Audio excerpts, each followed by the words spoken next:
The Russia-Ukraine war. Russia starts U.S. journalist Evan Gershkovich's trial. What's next for him? The reporter was arrested in March last year on a reporting trip in Russia's Ural mountain city of Yekaterinburg. Wall Street Journal reporter Evan Gershkovich, who stands trial on spying charges, is seen inside an enclosure for defendants before a court hearing in Yekaterinburg, Russia. Wall Street Journal reporter Evan Gershkovich, who stands trial on spying charges, is seen inside an enclosure for defendants before a court hearing in Yekaterinburg, Russia, according to Evgenia Novozhenina from Reuters. Evan Gershkovich, an American journalist with the Wall Street Journal, appeared in a court in the Russian city of Yekaterinburg on Wednesday, at the start of a trial on spying charges in the first espionage case involving a foreign journalist since the collapse of the Soviet Union. Gershkovich appeared for the trial in a glass cage, his head shaven clean, wearing a black and blue plaid shirt. The hearing, which is being held behind closed doors, will focus on Moscow's charges that the reporter acted as a United States agent who collected top-secret data about the activity of an enterprise of the Russian military-industrial complex while on a reporting trip in March last year. He denies any wrongdoing. If found guilty, Gershkovich could face up to 20 years in prison, Russian state-run news agency TASS said. Who is Evan Gershkovich? The 32-year-old is the American-born son of Jewish immigrants who moved to the U.S. from the Soviet Union in the 1970s. He grew up in New Jersey, speaking both Russian and English at home. Gershkovich moved to the Russian capital in 2017, where he started working as a journalist with the Moscow Times, an independent English and Russian language online newspaper publication, before joining the Agence France-Presse news agency. He joined the journal in 2022 and decided to remain in the country after Russia invaded Ukraine. He was arrested a year later on March 29 by Russia's FSB security service in the industrial city of Yekaterinburg. Russian officials claim he was gathering secrets about a Russian tank manufacturer on the orders of the CIA.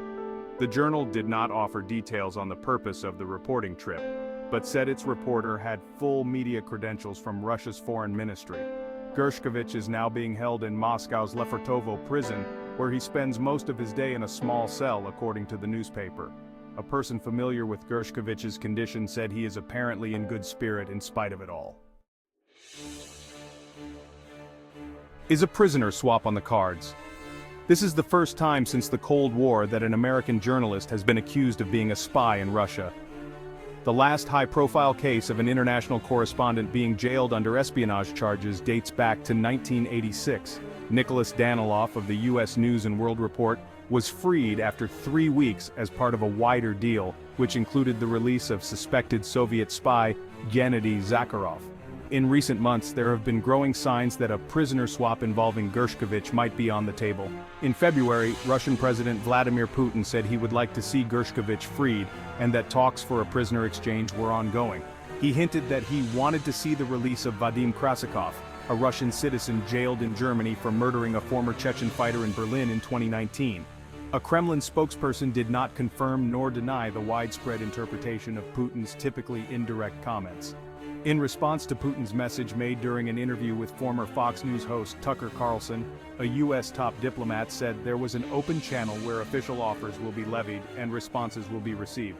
At the media briefing last week, Miller said the U.S. had put a significant offer on the table for the return of Gershkovich and Paul Whelan, another U.S. citizen in jail since 2018 on similar charges. He did not elaborate further. There is a history of prisoner swaps between the U.S. and Russia. In 2022, Russian officials exchanged basketball superstar Brittany Griner, who had been arrested for possessing less than a gram of hash oil in her vaporizer, for former Soviet military officer Viktor Bout. U.S. officials had arrested Bout on conspiracy charges in 2008, and Russian drug trafficker Konstantin Yaroshenko was exchanged for former U.S. Marine Trevor Reed in 2022. What's the state of press freedom in Russia? In a word, bad. While Putin has been tightening his grip on media freedom and freedom of expression over the past decade, repression has intensified dramatically since Russia invaded Ukraine in 2022, watchdogs say. 3 months after the start of the war, Putin expanded laws against foreign agents to include non-profit organizations, media outlets, journalists and activists. That meant that organizations that receive any foreign support, including any donations or other funding, could be designated as foreign agents. And in 2023, Putin pushed for war censorship laws criminalizing anyone who could be accused of discrediting Russian armed forces or sharing information about their conduct that doesn't subscribe to the government line. Those accused of breaching these laws can incur up to 15 years in prison. It's no longer the same country, it's now on a path to tyranny, said Rachel Denber, Human Rights Watch's Deputy Director for Europe and Central Asia Division. And the arrest and charges against Evan fall squarely into this pattern. One of the hallmarks that show the Kremlin has no inhibition about making the most ludicrous allegations to send a message about their complete intolerance towards journalism, Denber said. How have journalists responded? With state censorship closing several respected independent media outlets or persecuting prominent journalists, hundreds of reporters have fled into exile. Others have remained in Russia at great cost.